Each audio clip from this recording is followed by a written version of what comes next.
हम्म कल्पना कीजिए कि किसी व्यक्ति के सामने एक बहुत ही अजीब सा विकल्प रखा जाए। एक भूखे शेर का सामना करना, या दहकती हुई आग के बीच में से गुजरना, या फिर केवल एक घूंट नशा करना। हाँ, ये काफी मुश्किल चुनाव लगता है सुनने में। बिल्कुल। और अगर हम सामान्य सोच की बात करें ना, तो कोई भी उस एक घूंट को सबसे सुरक्षित मानेगा। लेकिन आज हम जिस 2600 साल पुराने मनोवैज्ञानिक दर्शन का विश्लेषण कर रहे हैं, उसके अनुसार पहले दो विकल्प वास्तव में ज्यादा सुरक्षित हैं। वाकई ये बात बहुत गहरी है ना?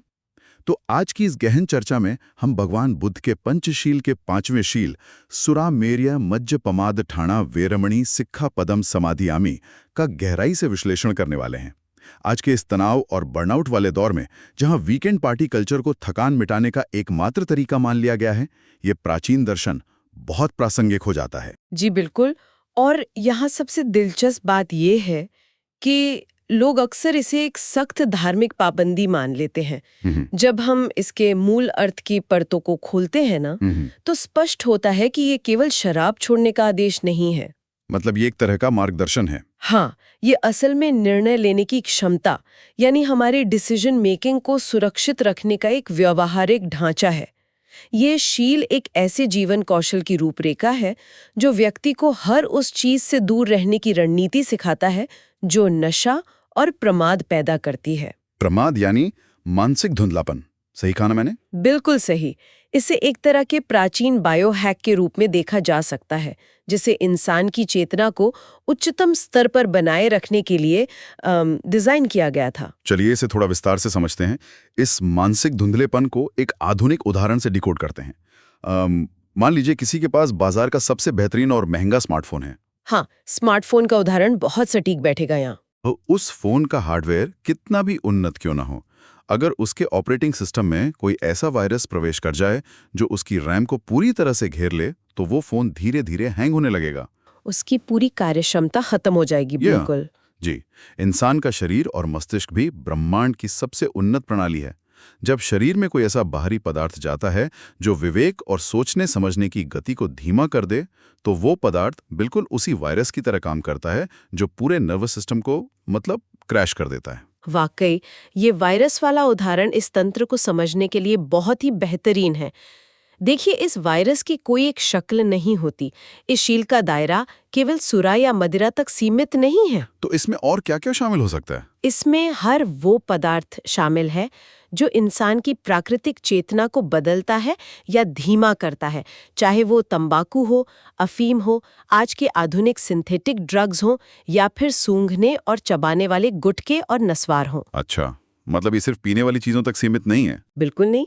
ये तरल या ठोस होने का मामला है ही नहीं, बल्कि ये उस रासायनिक प्रभाव का मामला है जो मस्तिष्क के न्यूरॉन्स की प्राकृतिक कार्यप्रणाली में हस्तक्षेप करता है। इसका सीधा सा मतलब यह है कि परिभाषा उस पदार्थ से तय नहीं होती, बल्कि मस्तिष्क पर पड़ने वाले उसके प्रभाव से तय होती है। लेकिन यहाँ एक शब्द बार बार आता है जिस पर थोड़ा रुकना जरूरी है, प्रमाद। हाँ, शील में पमादट ठाना शब्द का जिक्र है। जी।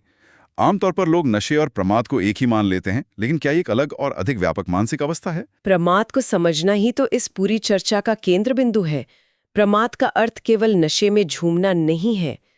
ये एक मनोवैज्ञानिक स्थिति है जहां इंसान अपनी असावधानी, आलस्य और मानसिक असंतुलन के कारण खुद पर से नियंत्रण खो देता है। यानी होश में न रहना या वर्तमान के प्रति जागरूक न रहना। बिल्कुल।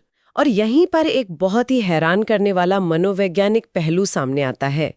इस ढांचे के अंतर्गत केवल बाहरी नशीले पदार्थों को ही नहीं, बल्कि जरूरत से ज्यादा भोजन करने को भी प्रमाद का एक प्रमुख कारण माना गया है। एक मिनट, जरूरत से ज्यादा भोजन को नशे की श्रेणी में रखना, ये बात पहली नजर में थोड़ी अतिशयोक्ति नहीं लगती? सुनने में ऐसा लग सकता है, हाँ। क्योंकि भोजन तो जीवन का आधार है ना, फिर इसे चेतना को सुन्न करने वाले वायरस के साथ कैसे जोड़ा जा सकता है? इसके पीछे बहुत ही ठोस जैविक और मनोवैज्ञानिक कारण हैं।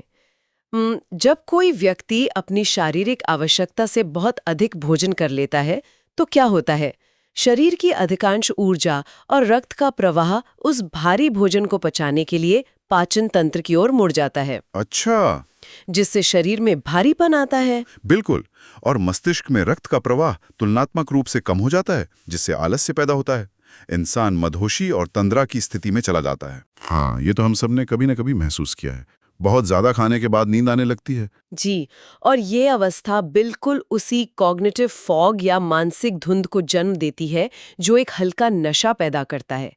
चूंकि इस दर्शन का अंतिम लक्ष्य पूर्ण आत्मजागरूकता बनाए रखना है, इसलिए हर वो चीज जो चेतना को सुस्त करती है उसे बाधा माना गया है। चाहे वो अत्यधिक आराम हो या अत्यधिक भोजन, ये शरीर विज्ञान का बहुत ही तार्किक विश्लेषण है।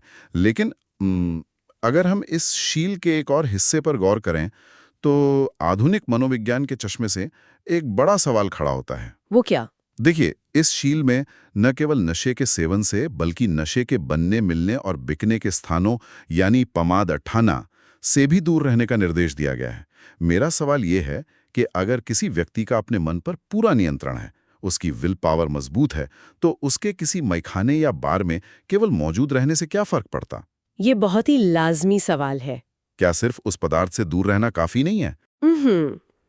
इस सवाल का जवाब हमें आधुनिक पर्यावरण मनोविज्ञान यानी एनवायरमेंटल साइकोलॉजी में मिलता है, जिसे सदियों पहले ही भांप लिया गया था। मनोविज्ञान मानता है कि इंसान की इच्छा शक्ति या विल पावर कोई अनंत ऊर्जा नहीं है। मतलब वो खत्म हो सकती है? बिल्कुल, ये एक बैटरी की तरह है जिसे हम लगातार निर्णय लेने या किसी चीज का विरोध करने में खर्च करते हैं। जब कोई व्यक्ति बार या मधुशाला जैसे माहौल में होता है तो वहाँ की आवाजें, गंध और आसपास के लोगों का व्यवहार अवचेतन मन को लगातार ट्रिगर करते हैं। अच्छा, यानी वो माहौल लगातार मन पर एक अदृश्य दबाव बना रहा होता है? जी हाँ, व्यक्ति का दिमाग उस वातावरण की ऊर्जा को प्रोसेस करने में ही अपनी इच्छा शक्ति की बैटरी को खर्च करने लगता है। तो जब दिमाग लगातार उन दृश्यों और गंध के संकेतों का प्रतिरोध कर रहा होता है तो इंसान मानसिक रूप से थकने लगता है? सही कहा। इसे डिसीजन फटीग या निर्णय लेने की थकान कहते हैं। अंततः एक बिंदु ऐसा आता है जहां प्रतिरोध क्षमता टूट जाती है और व्यक्ति उस माहौल के सामने समर्पण कर देता है। वाकई ये बहुत ही वैज्ञानिक दृष्टिकोण है। इसलिए शील केवल पदार्थ को ब्लॉक नहीं करता, बल्कि उस पूरे इकोसिस्टम को ही ब्लॉक करने की सलाह देता है जो प्रमाद को बढ़ावा देता है। बिल्कुल, और इसी संदर्भ में शुरुआत में जो आपने शेर और आग की तुलना की थी ना, वो बहुत प्रासंगिक हो जाती है। हाँ, कि नशा उन दोनों से ज्यादा खतरनाक है। जी, क्योंकि शेर या आग शरीर को नुकसान पहुंचा सकते हैं, लेकिन नशा उस चेतना और आत्मनियंत्रण को ही नष्ट कर देता है जो इंसान को किसी भी खतरे से बचने के योग्य बनाता है। नियंत्रण खोने के बाद दो अन्य सभी अपराधों का रास्ता अपने आप खुल जाता है। ये तर्क बहुत स्पष्ट रूप से समझाता है कि क्यों उस वातावरण को इतना खतरनाक माना गया है। लेकिन यहाँ मानव व्यवहार का एक बहुत ही विरोधाभासी पहलू भी सामने आता है। कैसा विरोधाभास? अगर ये इतना ही खतरनाक है, अगर ये सीधे नर्वस सिस्टम को हैक कर रहा है, तो लोग इसकी शुरुआत ही क्यों करते हैं? मेरा मतलब है, अगर हम शरीर की प्राकृतिक प्रतिक्रिया को देखें, तो जब कोई पहली बार सिगरेट का धुआं फेफड़ों में खींचता है, तो शरीर उसे भयंकर खांसी के रूप में बाहर फेंकने की कोशिश करता है। हाँ, शरीर उसे तुरंत नकारता है। बिल्कुल। पहली बार शराब चखने पर उल्टी महसूस होती है। शरीर साफ साफ चिल्ला रहा होता है कि ये जहर है। फिर भी इंसान इस प्राकृतिक सुरक्षा प्रणाली को क्यों नजरअंदाज कर देता है? ये शरीर और मन के बीच होने वाले एक बहुत ही गहरे संघर्ष को दर्शाता है। शरीर अपनी जैविक बुद्धिमत्ता से उस पदार्थ को नकारता है, लेकिन हमारा मन, जो सामाजिक संरचनाओं से प्रभावित होता है, शरीर की उस प्राकृतिक आवाज को दबा देता है। मतलब लोग दिखावे के चक्कर में ऐसा करते हैं? काफी हद तक हाँ। अगर हम इसे बड़े परिप्रेक्ष्य में देखें तो नशे की शुरुआत अक्सर किसी शारीरिक आवश्यकता के कारण नहीं होती। ये पीयर प्रेशर यानी दोस्तों के दबाव, झूठे जोश या खुद को किसी समूह का हिस्सा साबित करने की मानसिक कमजोरी के कारण होती है। ये तो बहुत ही आम बात है आज के समय में। बिल्कुल। मन ये मान बैठता है कि सामाजिक रूप से स्वीकार्य होने के लिए शरीर की चीख को अनसुना करना जरूरी है। और यहीं से वो बहुत ही भ्रामक धारणा जन्म लेती है जिसे आज के दौर में सोशल ड्रिंकिंग या कभी कभार का शौक कहा जाता है। जी, ये एक बहुत बड़ा भ्रम है। अक्सर लोग ये तर्क देते हैं कि वो केवल बिजनेस मीटिंग्स में या वीकेंड्स पर अपना मन बहलाने के लिए हल्का नशा करते हैं और वे पूरी तरह से नियंत्रण में हैं। ये कभी कभार वाली मानसिकता ही दरअसल लत का इंक्यूबेशन पीरियड है। इंक्यूबेशन पीरियड यानी शुरुआत। हाँ, जब कोई व्यक्ति सामाजिक दबाव या मन बहलाने के लिए नशा करता है तो उसे लगता है कि वह नियंत्रण में है, लेकिन तंत्रिका विज्ञान बताता है कि हर बार जब वो पदार्थ शरीर में जाता है तो वो दिमाग के रिवॉर्ड सर्किट में डोपामाइन के स्तर को कृत्रिम रूप से बढ़ा देता है। तो दिमाग को उसकी आदत पड़ने लगती है। बिल्कुल, धीरे धीरे मस्तिष्क की रसायन विज्ञान इस तरह बदल जाती है कि बिना उस पदार्थ के सामान्य खुशी महसूस होना ही बंद हो जाती है। जो चीज कभी सिर्फ सामाजिक दिखावे के लिए शुरू की गई थी, वो अब शरीर और दिमाग की एक कठोर आवश्यकता बन जाती है। सही कहा। व्यक्ति सोचता है कि वो पदार्थ का सेवन कर रहा है, जबकि वास्तव में वो पदार्थ व्यक्ति के सोचने के तरीके का सेवन कर रहा होता है। बाप रे, ये एक बहुत ही डरावनी प्रक्रिया है जिसमें इंसान को अपने पतन का एहसास ही नहीं होता। और ये केवल एक व्यक्ति तक सीमित रहने वाली समस्या भी तो नहीं है। जी नहीं, इसका असर बहुत व्यापक होता है। नशा केवल एक व्यक्तिगत चुनाव नहीं है, इसका असर पूरे सामाजिक ताने बाने पर पड़ता है। जब चेतना का स्तर गिरता है तो इसके परिणाम हिंसा, अपराध और गहरे पारिवारिक संकट के रूप में सामने आते हैं। बच्चों के अवचेतन पर जो इसका असर होता है वो पीढ़ियों के मनोविज्ञान को विकृत कर देता है। इसीलिए तो इस दर्शन में इसे राष्ट्र और समाज के पतन का कारण कहा गया है। ये एक दीमक की तरह है जो बाहर से नहीं दिखती लेकिन पूरी संरचना को अंदर से खोखला कर देती है। बिल्कुल सही तुलना है। और आज के 21वीं सदी के परिदृश्य में ये विश्लेषण पहले से कहीं अधिक सटीक बैठता है, चाहे हम ग्रामीण क्षेत्रों की बात करें या बड़े महानगरों की। नशे ने समाज के हर वर्ग में अपनी गहरी पैठ बना ली है। हाँ, अगर हम आज के समाज की संरचना को देखें तो ये बात बहुत स्पष्ट नजर आती है। रूप बदल गए हैं लेकिन तंत्र वही है। गांव में चौपालों के पास शाम को कच्ची शराब या तंबाकू के सेवन से पूरा का पूरा घर आर्थिक और सामाजिक रूप से बर्बाद हो रहा है। जी, ये ग्रामीण वास्तविकता है। और वहीं दूसरी तरफ बड़े शहरों के महंगे कॉरपोरेट पब कल्चर में सिंथेटिक ड्रग्स या विदेशी लेबल वाली शराब के नाम पर युवा पीढ़ी अपना विवेक दांव पर लगा रही है। ग्लास का आकार बदल जाता है, जगह की सजावट और कीमत बदल जाती है, लेकिन जो वायरस शरीर के अंदर जा रहा है और जो कॉग्निटिव क्षमता वो नष्ट कर रहा है, उसमें रत्ती भर भी अंतर नहीं है। बहुत ही सटीक बात कही आपने। इसके साथ ही यहाँ एक बहुत ही महत्वपूर्ण नैतिक और व्यावसायिक पहलू भी सामने आता है। वो कैसे? देखिए, ये दर्शन केवल नशे के सेवन का ही विश्लेषण नहीं करता, बल्कि उस विशाल व्यापारिक तंत्र पर भी सवाल उठाता है जो इंसान की इस कमजोरी से मुनाफा कमाता है। यानी वो पूरी इंडस्ट्री जो इसे बेच रही है। बिल्कुल। जब कोई व्यापार इस बात पर आधारित हो कि वह इंसान की चेतना को सुन करके उसे लत का गुलाम बना दे, तो ऐसा व्यापार पूरी मानवता के लिए अमानवीय और अनैतिक प्रभाव पैदा करता है। ये तो बहुत ही कड़वा सच है। एक व्यक्ति का मानसिक पतन किसी दूसरे के लिए मुनाफे का स्रोत बन जाता है। जी, ये पूरे मानव जगत की जड़ों में जहर घोलने के समान है, जहां स्वास्थ्य और विवेक को ताक पर रखकर व्यावसायिक साम्राज्य खड़े किए जाते हैं। ये वास्तव में एक ऐसा चक्रव्यूह है जो व्यक्ति को व्यक्तिगत स्तर पे और समाज को सामूहिक स्तर पर उलझाए रखता है। लेकिन खैर, इस पूरी चर्चा का उद्देश्य केवल समस्या की गंभीरता को गिनाना नहीं है। जी बिल्कुल नहीं। ये शील एक बहुत ही स्पष्ट समाधान और एक उन्नत जीवन शैली की ओर भी तो इशारा करता है। अगर हम इस दर्शन के सकारात्मक पहलू को देखें तो ये स्पष्ट होता है कि जो व्यक्ति हर प्रकार के नशे और प्रमाद से खुद को दूर रखने का अभ्यास करता है, वो केवल कुछ पाबंदियों का पालन नहीं कर रहा है। तो वो क्या कर रहा है? वो असल में एक बहुत ही उच्च स्तर के मानसिक अनुशासन का निर्माण कर रहा है ना? बिल्कुल। इस शील का पालन करने का अर्थ है अपनी चेतना को उसकी सबसे शुद्ध और शक्तिशाली अवस्था में रखना।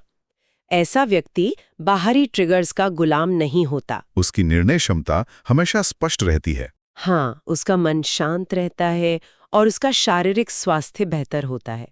पारिवारिक जीवन में एक स्वाभाविक स्थिरता आती है क्योंकि व्यक्ति अपने हर कार्य और शब्द के प्रति जागरूक होता है। और ऐसा व्यक्ति न केवल अपने लिए सुख और शांति का निर्माण करता है, बल्कि समाज के भीतर भी एक सुरक्षित और संतुलित वातावरण स्थापित करने में अपना योगदान देता है। सही कहा।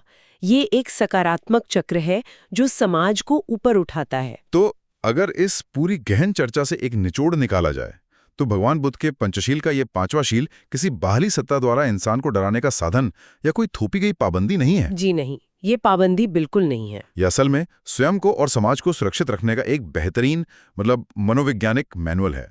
यह हमें याद दिलाता है कि हमारा असली अस्तित्व, हमारी असली पहचान हमारी चेतना में ही बसती है।